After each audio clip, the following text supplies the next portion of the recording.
నమస్కారం, welcome to Suman TV. నేను గీతాంజలి. ప్రస్తుతం మనతో పాటు ఉన్నారు అరుణాచలంలో ఉన్నటువంటి నిత్యాగ్ని ఆశ్రమ నిర్వాహకులు శ్రీని గురూజీ గారు. నిత్యాగ్ని ఆశ్రమం గురించి చెప్పాలంటే ప్రతిరోజు అండి గత 10 సంవత్సరాలుగా నిర్విరామంగా అన్నప్రసాద వితరణ చేస్తూ ఉన్నారు.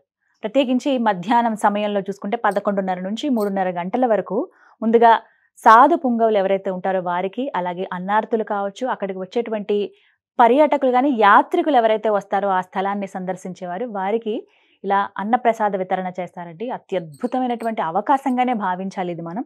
అలాగే గురువుగారు ప్రత్యేకంగా సర్వదేవతా హోమాలు నిర్వహిస్తూ ఉంటారు.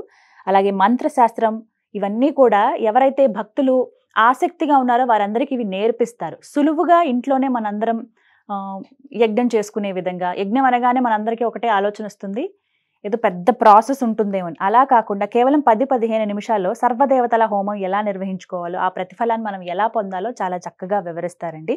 ఇలా ఎంతో మందికి నేర్పించి భక్తి మార్గంలో నడిపించారని చెప్పడంలో అతిశయోక్తి కాదు. అలాగే శ్రీని గురూజీ గారు ప్రత్యేకంగా నిత్యాగ్ని ఆశ్రమం నుంచి ఎన్నో హోమ కార్యక్రమాలు కూడా నిర్వహిస్తూ ఉంటారు. ప్రతి సంవత్సరం దగ్గర దగ్గర ఒక 5-6 విశేషమైనటువంటి హోమాలు నిర్వహిస్తారు. అందులో భాగంగా త్వరలో రాబోతున్నటువంటి వారాహి నవరాత్రుల్లో వారాహి హోమం నిర్వహించబోతున్నారు. అసలు వారాహి అమ్మవారి గురించి, ఆవిడ ఉద్భవం కావచ్చు, ఎలా ఉంటారు అమ్మవారు, ఎలా అనుగ్రహిస్తారు, అసలు హోమాన్ని ఎలా నిర్వహించవచ్చు, ఎవరెవరు ఈ హోమంలో పాల్గొనొచ్చు, ఈ వివరాలన్నీ గురువు గారి మాటల్లో విని తెలుసుకుందాం. గురుగారు నమస్కారం అండి.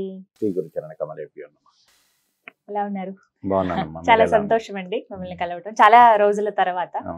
గురుగారు, వారాహి అమ్మవారి ఆరాధన ఇప్పుడు ఉపాసన చేయాలనుకున్నప్పుడు, అమ్మవారి ఆరాధన చేయాలి అని అనుకున్నప్పుడు మేము పూజ చేసుకుందాం అనుకుంటున్నామండి. ఇదే ప్రారంభం, ఏదైనా మంచి రోజు చెప్పండి, ఈ రోజు అయితే బాగుంటుంది, ఈ తిథి అంటూ ఏమన్నా ఉందా అండి మనకి? అమ్మవారిని స్పెసిఫిక్ గా సప్తమాతృకల్లో పంచమ దేవతగా చెప్పారమ్మ. అందుకని అమ్మవారికి పంచమి తిథి అంటే బాగా ఇష్టం. 5వ దేవతగా ఉన్నారు. అందుకని పంచమి అనే పేరు కూడా ఉంది అమ్మవారికి. ఇప్పుడు ద్వాదశ నామాల్లో పంచమి అని ఉంది. లలిత అమ్మవారికి పంచమి పంచభూతేషి పంచశంఖ్యోపచారిణి అనేది కూడా ఉంది. అది అమ్మవారికి వర్తిస్తుంది అనమాట. కాబట్టి పంచమి తిథి అమ్మవారికి చాలా విశేషమైనటువంటి తిథి. పంచమి ఇష్టం అమ్మవారికి. అయితే ఇప్పుడు మాసంలో చూసుకుంటే గనక పౌర్ణమి ముందు వచ్చే పంచమి మనం ఎంచుకోమంటారా, లేకపోతే పౌర్ణమి తర్వాత ఉన్నటువంటి? పౌర్ణమి ముందేనమ్మా, పౌర్ణమి ముందు వచ్చేటువంటి.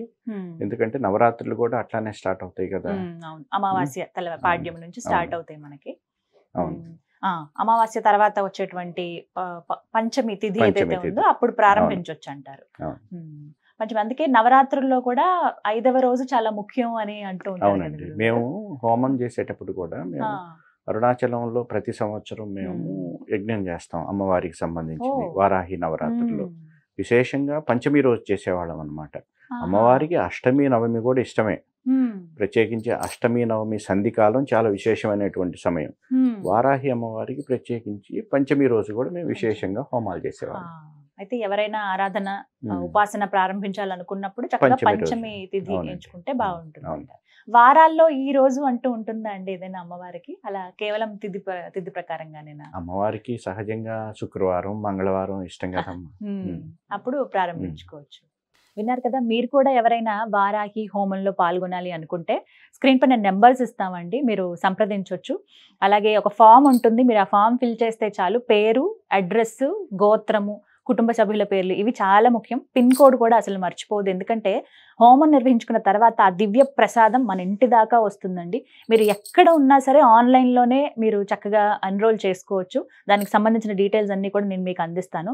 మరీ ముఖ్యంగా వారాహి హోమం గురించి చాలామంది ఎన్నో ప్రశ్నలు అడిగారు. వారన్నిటికీ డీటెయిల్డ్గా ఇన్ఫర్మేషన్ ఇచ్చారు గురువుగారు. అసలు ఎందుకు చేసుకోవాలి, ఎటువంటి ఫలితాలు వస్తాయి, ఇవన్నీ చెప్పి.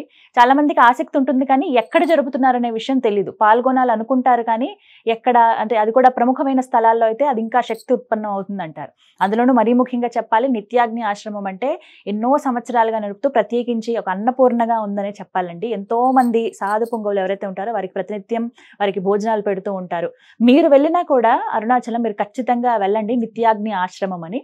అక్కడే ఈ హోమం అనేది నిర్వహిస్తారు. మీరు ఇప్పటివరకు వెళ్ళి చూసినా, లేదంటే ఆ సమయానికి మీరే ప్రత్యక్షంగా వెళ్ళి హోమం దగ్గర కూడా కూర్చోవచ్చు, ఆ అవకాశం కూడా ఉంటుంది. రాలేని వాళ్ళైతే ఆన్లైన్లో ఎన్రోల్ చేసుకోండి. లైవ్ మీరు 3-4 గంటల పాటు ఆ హోమం జరుగుతున్నంత సేపు లైవ్ వస్తుంది కాబట్టి అది కూడా మీరు వీక్షించవచ్చు. సేవించవచ్చు. ఇది ఒక గొప్ప అవకాశం అమ్మవారిని సేవించుకోవడానికి.